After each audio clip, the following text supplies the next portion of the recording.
So yun po mga kabayan, magandang hapon po sa atin lahat. Ayun po for today's vlog ay dadalawin po natin si Tatay Carlito at update natin yung kalagayan niya dito. Ito po yung bahay po ni Tatay Carlito. Ayan. Yan po yung mga yung pamangkin niya at dito yung yung project niya mga gawa ng mga gloves. Ayan. Dito siya nagagawa sa terrace po ni Tatay Carlito. Ayan, ito yung bahay, yung loob ng bahay dito dito. Still malinis, malaki nga talaga ito. Tubig. Pahirap nga tubig ngayon dito eh. Kasi Pahirap mo yan, lagi nga akong kuhan. Yan ang husla naman ito na lagi naman. So yung tiles po pala ni Tatay Carlito mga kabayan ay nalaglagan ng pusa. Tatay. Nadambahan na. Nadambahan? Nandi ng pusa, ayun pangahan ko sa yung bayaw niyan. Ay naandi naman ako sa akong aray. Magat na salo ko ha. Di kuhan. Nandyan naman ka, ng buo naman. Di, ikakabit nyo lang po ulit Tatay Carlito. Oo, kakabit ko na hula. Alas ng hula ito. Kasi marunong ka naman mag-gawa. Ay, hindi ko nga hula makunat kakoy. Hindi na dikit ng ayos o ano lang? Wala akong adhesive ito. At saka ito daw, itong talisa ito, pag nga daw sa ganitong pader, hindi ho nakakabit masyado. Hindi gano'n nakakabit. Hindi nakakabit masyado. Hindi dikit na lang ulit. Oo, alisin ko na hula rin. Ito. Para papalitan ko na hula. Isa sa araw, papalitan ko rin baka nga pumunta si Sir. Naku, madadat ng kakong Sir, wala kakong tiles. Aring nga ako, nalaglag din, nadali din yan. Pero yun sa ilalim naman, nasa ilalim naman siya. Okay naman po yan kasi hindi naman niyo po sinasadya eh. Saka naman po ng pusa para. Pagdamba nga ako. Tinalunan talaga? Oo, nandito yung pusa, bago pag kaya ito'y nasipa ko pa rito, laglag lahat. Buti nasambot nyo. Oo, nandito ko kamay. Ang kaya, yung bayaw niya, yung pamakan kong yan. Kamusta nga po Tatay Carlito yung dito? Pangunguha nyo? Ay, ito, nakaka-convo din naman. Pag gawa ng ngayon, tag-ulan Oo nga. Tapos ng hornal Ayun nga ha, wala din hornal nga, puro sa pabumba. Pabumba Oo, binubumba ng mga tubo. Ibig sabihin, wala na akong gamasan. Wala nang gagamas. Wala na akong pahalabas. Puro spray na lang. Spray na lang. Yung zero grass ba yun ang tawag? Kasi ganoon din po sa amin, zero grass. Dati ako may sawa sa paggamas. Ay ngayon hindi na. Wala na. Ngayon, pag natutunan na ng may mga tubo, pabumba na lang. Bumba na lang. Oo, pabumba. So, ibig sabihin, yung mga taong naghahanap ng trabaho ng paggamas, nawawalan sila ng... nawawalan na din kami ng trabaho. Nawawalan naman, ibig sabihin, hinihintayin nyo na lang pag yung tagapak. Oo, yung gapakan. Yan yung uling kwan. December, gapakan. Ay, di pagkakatagal pa ako, gapakan. Ngayon, ang ginagawa nyo ngayon, extra mo na extra din sa mga pinsang ka. Construction, Pag walang gawa ka, naghahakot mo na akong buhangay. Yun ang... Oo, yun hula. Kanina, naghahakot na ako ng buhangay. Kanina? Oo, naghahakot na ako. Yung mga anak niya po Tatay Carlito? Ay, andyan lagnat yung isa. Lagnat to yan, hindi. Ay, so naman. Ay, kakakaw ko huli sa anak ko isa bunso. Nag-aaral po sila. Anong grade na po yung mga anak niya ngayon? Dito, Tatay? Ay, grade 5 na siya. Grade 5 na yung anak niya ngayon? Grade 5 na. Ay, yung isa, yung panganay. Pareho din naman sila. Parehong grade 5. Parehong grade 5. Ay, ibig sabihin, magkaklase yung dalawa. Magkaklase yung dalawa.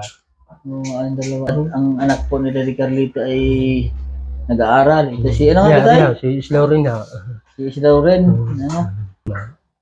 Ay, Tatay Carlito pala, ayaw ba tayo? Ay, gawa ng merong gustong magpakilala sa iyo ay.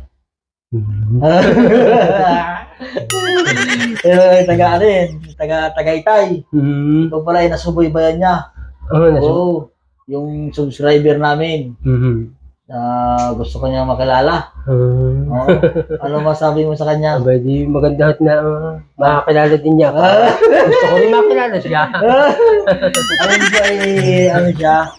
Ay talagang humanga siya sa'yo. Kaya gusto ka daw niya makilala. Hindi maganda ho naman. Makikilala ko siya, makikilala din. Ay, masipag.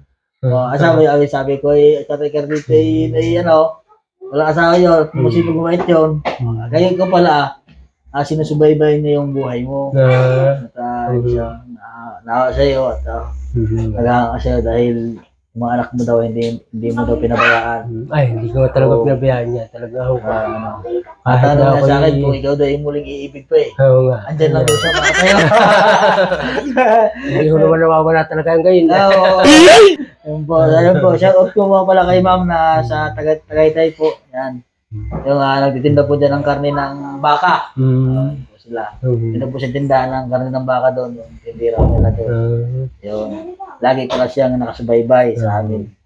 Yun po, nakilala namin sila nila Sir Paul noon. Anong saan nag-aaral yung mga bata niya? Sila ano? Doon ho din, sa katandaan. Nakatandaan? Sa kanyang mama. Ay, ibig sabihin, nakapunta pa yan doon sa baka nila? Nagmumudyon. Nagmumudyon? Sabi, pagpasukan, napunta siya doon sa mama Doon nila. na, doon nag-aaral. Doon siya, Ay, hindi ko naman ho, dati hindi ko pinapapasok. Ay, ako nahihirapan. Nahihirapan ako maglaba. Bago yung mga puti pa ang suot. Ay, hindi ko malabhan masyado. Ay, kako siya, doon na lang kakausap kayo sa imama talaga kan. Hindi ko kakayanin maglaba. Ibig sabihin po, talaga nito, close naman po kayo ng asawa pa ngayon. Close naman kami. Ibig sabihin, nag-uusap pa kayo ng asawa. Kahit po kami naghiwalay, napunta rin ako sa kanila. Napunta ako sa sa paghiwalay naman namin, ayos lang kami dalawa. Adi, nung kami naghiwalay, ang turing ko lang sa kanya, kapatid nila. Kapatid nila. Kapatid nila. Hindi ko naman po pala, ano. Napakabait po ni Tatay Carlito. Kapatid na nga. Yun po, ito sa asawa natin. Pag napunta ako doon, pinakakain din ako. Ikaw? Bait na. Nandun din yung asawa. Nandun din yung asawa niya? Pinagtitimpla pa akong kape. Aba, ayos ah. Iwet talaga yung Tatay Carlito. Baka naman nabulungan mo? Pinagtitimpla, kita naman ngayon eh. Aba. Pagpunta nga ako doon ikuan. Kala, ibig sabihin, pero napunta ako din dito, yung asawa ng... Yung asawa ng misis mo natin, napunta rin dito? Napunta niya doon dito. Nakarating niya siya dito. Tinignan din bahay ko. Ayos Kaya tanggap ko din naman siya. Hindi ko naman tanggapin. Mahirap din naman sa tao yung pagtatabuyan ko eh. Tama nga po yun. Mas maganda yung wala kang sama ng loob sa kaya nga. Ayun naman, kakayo naghiwalay kita sa maganda. Nag-usap ko sa barangay, maganda din naman. Yung maganda. Kaya nga na ang anak ko, huwag mo na pababayaan. Yun ang kahilingan mo. Ayun ang sinasabi mo sa kanya. Kung kita man lang ako naghiwalay, o di ang anak ko, kung gusto mo, pag kimipira, bigyan mo. Ako lang, hindi magbibigay sa iyo. Oo nga. Siyempre may asawa siya, di ba? May asawa ka. Tsaka may anak ko din mo din. Ibang usapan na yun. Ibang usapan na.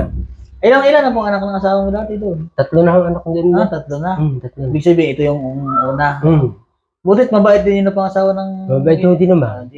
Ayun yung kanyang panganay daw, napunta rin dito natulog. Ayos ano? Dito rin na natulog. Maganda, Magkakapatid din naman sila eh.